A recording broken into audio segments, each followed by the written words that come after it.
Alright, what's up, gangsters? Today I'm gonna show you how to make a Kaytranada and Tyler the Creator type beat. Let's go. Alright, so first thing you're gonna need is some chords. I think these are I think this is like a couple minor ninths. Wrong. It's got like them like mellow type vibes. Alright, now what you're gonna do, you're just gonna copy those chords over, and on top of the pad you're gonna layer a piano. Also, just a quick side note, like this really cool trick that you can do that I wish I knew sooner is to strum your chords. You're gonna do Alt S, and it kind of strums them. So instead of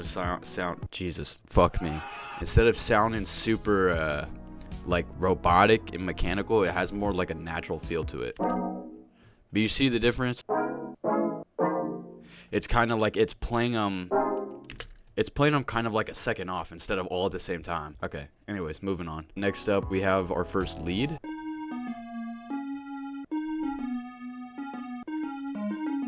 Nice. And we got our second lead right here.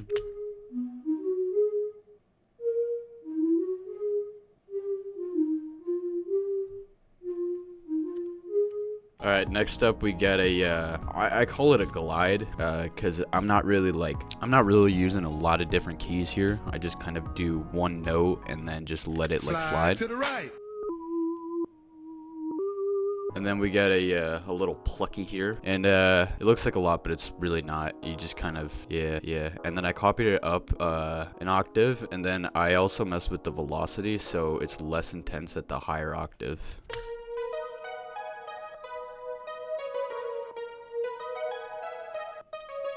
Alright, and then we have our first synth here.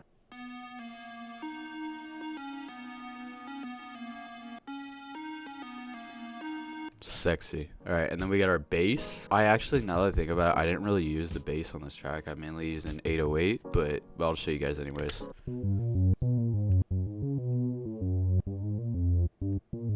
I think there's maybe like a total of like 2 times, if even that, where I used that bass. And then we have another lead here.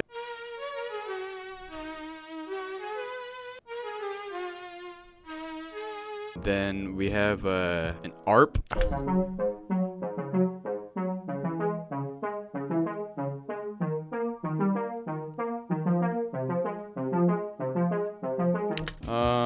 I actually just realized I'm pretty much only gonna be showing the hook for this, but nah, fuck it, I'll keep going. Alright, another lead.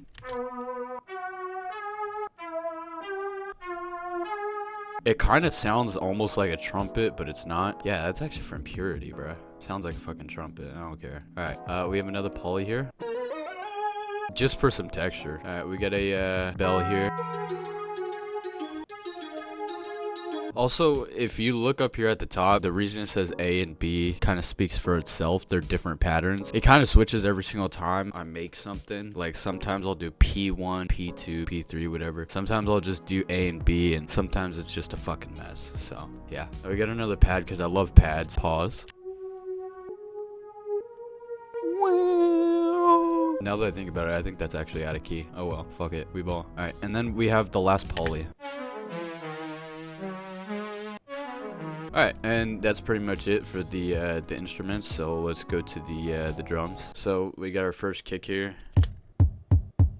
That's about it. I like to use multiple different kicks so it doesn't get tiring listening to the same kick over and over again. It kind of just like, I should probably let these play before I start running my big ass mouth. Anyways, what I was trying to say is it kind of like, it adds a little bit of subtle flavor. Like, let me show you. Look, we got the one kick. Right? It's nice, but it feels like, you know, there's a lot of empty space. So we fill it with a secondary kick. Sometimes you have that little overlapping. I don't know how to sidechain, so I don't worry about that shit. I kind of just, yeah. Alright, next we have the first hi-hat. Kind of the same thing with the hi-hats. I usually use multiple. Also, another thing that I wish I had done early on in production is don't be afraid to like adjust like the notes of your percussion. I say that and I have this. But yeah, you can also see down here messing with the velocity a little bit. So instead of having the same velocity over and over again, where it's gonna be like super ding ding ding ding ding. Down here, you mess with the velocity, it's more like ding ding ding ding ding ding. I don't know. You see what I'm saying though? Instead of being a constant repetitive noise, it kind of like is up and then down, up and then down. All right, next we have another hi-hat here again. You can see the velocity. It just adds like the tiniest bit of fucking flavor, man. But dude, it chefs up the whole pot. Goddamn. All right, so we got the snare now. Jesus, Mary and Joseph eating breadsticks. Lately, I've been layering my snares with claps just to give it more like of a punch. Like you get your snare here, and then on top of that, layer this clap. And let me show you those two together. It's just the subtlest little things, but it adds so much to your track, bro. I fucking promise. All right, anyways, then we got our first open hat, I think. Nice. All right, then we got, I guess, another open hat. Yeah, and then I have this little perk, I guess, perk 30.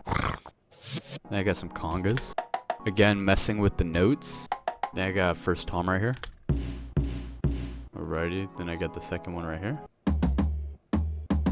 Alright, we got perk 40 here. Alright, now we get into the fucking 808, bruh. Listen to this shit.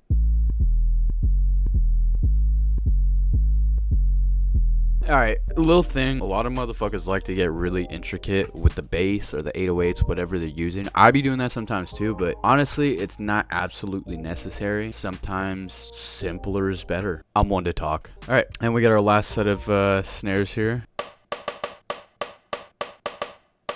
And then again with the layering. And then I think that's about it. I think that pretty much wraps it up. So yeah, here's the full thing.